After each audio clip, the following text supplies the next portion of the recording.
Good morning, friends. I hope you guys are all having a good Wednesday morning. Jake and I were doing some of the benchmark, and there is a passage on tornadoes. And when I went to school yesterday, I got a book on twisters. So I was going to read that to you guys so you could have more information.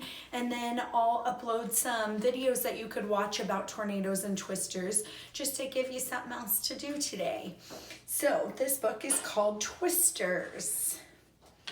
Here is our table of contents, and if I don't want to read all of it, I can go to the different pages on what are twisters on page 2, how do tornadoes happen, page 6, where do tornadoes happen, page 10, how can we predict when tornadoes will happen, page 12, what happens when a tornado is on its way, page 14. And then if I don't know a word, the glossary and the index is at page 20. What are twisters? Think about a storm so strong that it would sound like a huge train coming towards you fast. Many people say that's what a tornado sounds like. Tornadoes are thunderstorms with big spinning funnels of wind. These twirling whirlwinds give tornadoes their nicknames, twisters. Each year, over thousands of twisters rip through the United States. Twisters can be dangerous. They can destroy homes and crops. They can hurt and sometimes even kill people. This is the funnel of wind known as a twister. Twisters can last from a few minutes to more than an hour.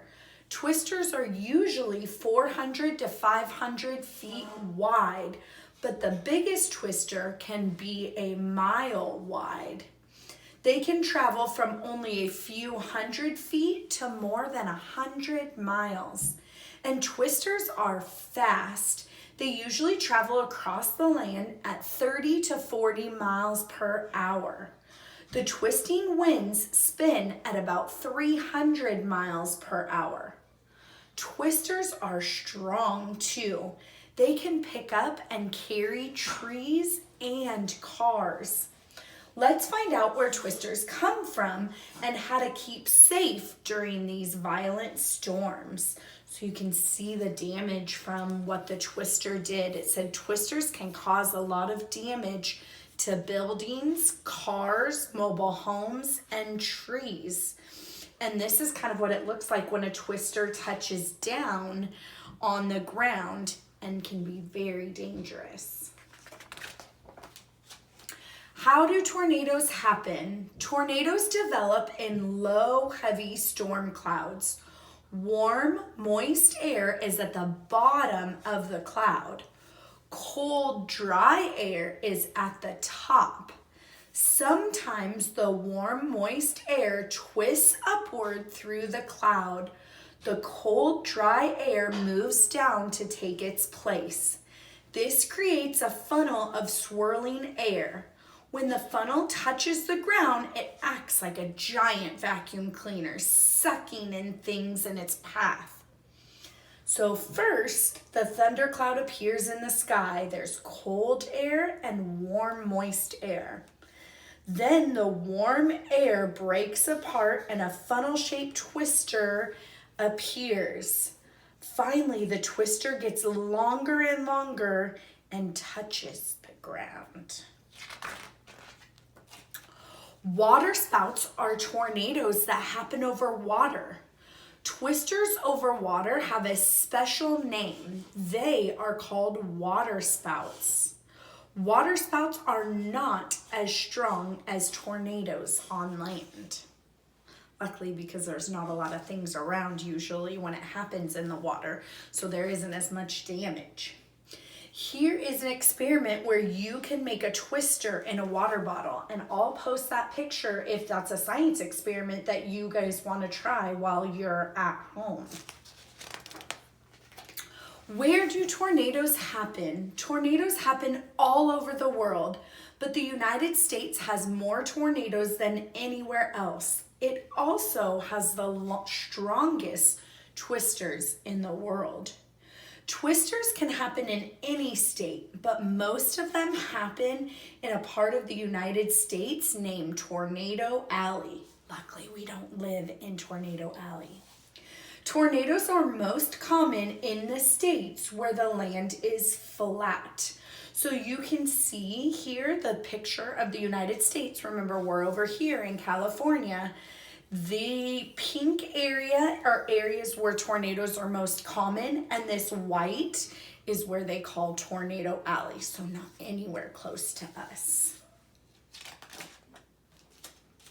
How can we predict when tornadoes will happen? Sometimes you can guess that something will happen before it happens. If you see a baby fall, you can guess or predict that he or she will cry. If the sky is gray and dark, you can predict that it will rain. Scientists who study weather are called meteorologists. They try to predict when the twisters will happen so they can warn people. So meteorologists warn people that twisters are coming so they can prepare and go where they need to get safe. And we're going to learn about where they can go to get safe. What happens when a tornado is on the way? Sometimes meteorologists at the National Weather Service announce a tornado watch. They do this when it looks like a tornado might happen, and they have special equipment that says meteorologists use special equipment to predict when a tornado is on the way. If a meteorologist sees a tornado or their equipment shows a tornado, they give out a tornado warning. A tornado warning means everyone should get to a safe place. How are tornadoes classified? So there's a severity of how damaging they can be. Tornadoes are classified on a scale that was developed by a scientist named Theodore Fujita. The Fujita scale, or the F scale, ranks the strength of tornadoes by their wind speed in miles per hour and the amount of damage that they are likely to cause. So an F0 is wind speeds up to 72 miles per hour. They have light damage and their strength is pretty weak. An F1 tornado is 73 to 112 miles per hour. It can do moderate damage, but its strength is still weak. An F2 tornado is 113 to 157 miles per hour, and it can do some considerable damage, and its strength is considered strong. An F3 tornado is 158 miles per hour to 206 miles per hour. It can do some pretty severe damage, and it is also really strong. An F4 tornado is 207 to 260 miles per hour. It can do some devastating damage, and it's considered very violent. The last and most severe is an F5 tornado, which is 261 miles per hour or bigger, and it can do some incredible damage, and it's also considered to be pretty violent. If you hear that a twister is on the way, you can protect yourself.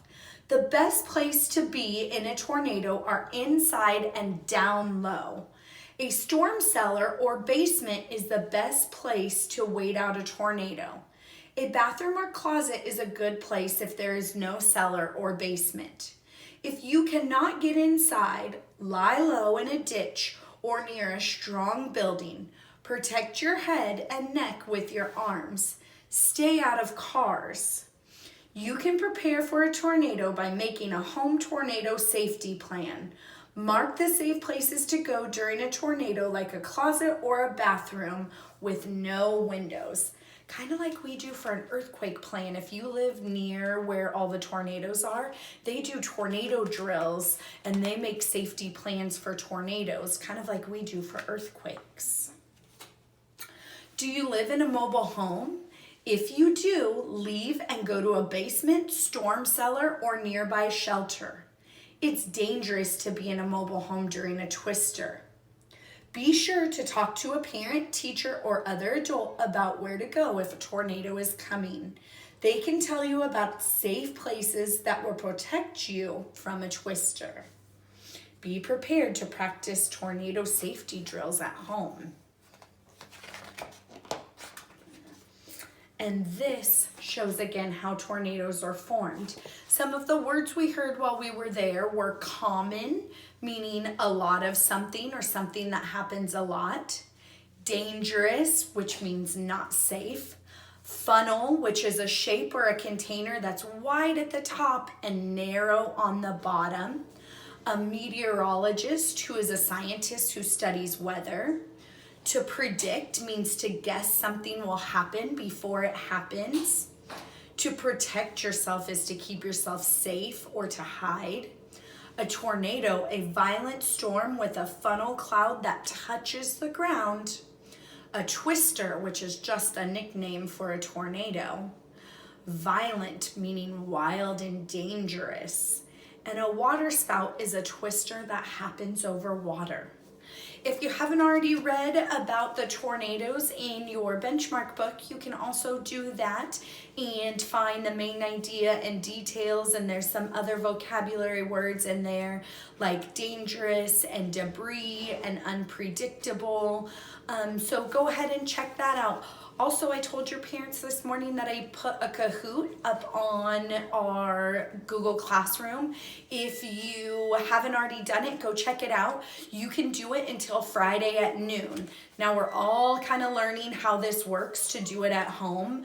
So you're not going to be playing against each other at the same time, but I know that Jake and Kale have already played and their scores are up there. I don't know if you're going to be able to see them or when it closes on Friday, if you guys will be able to see the podium. If not, I'll post a picture so that you guys can see how you guys did.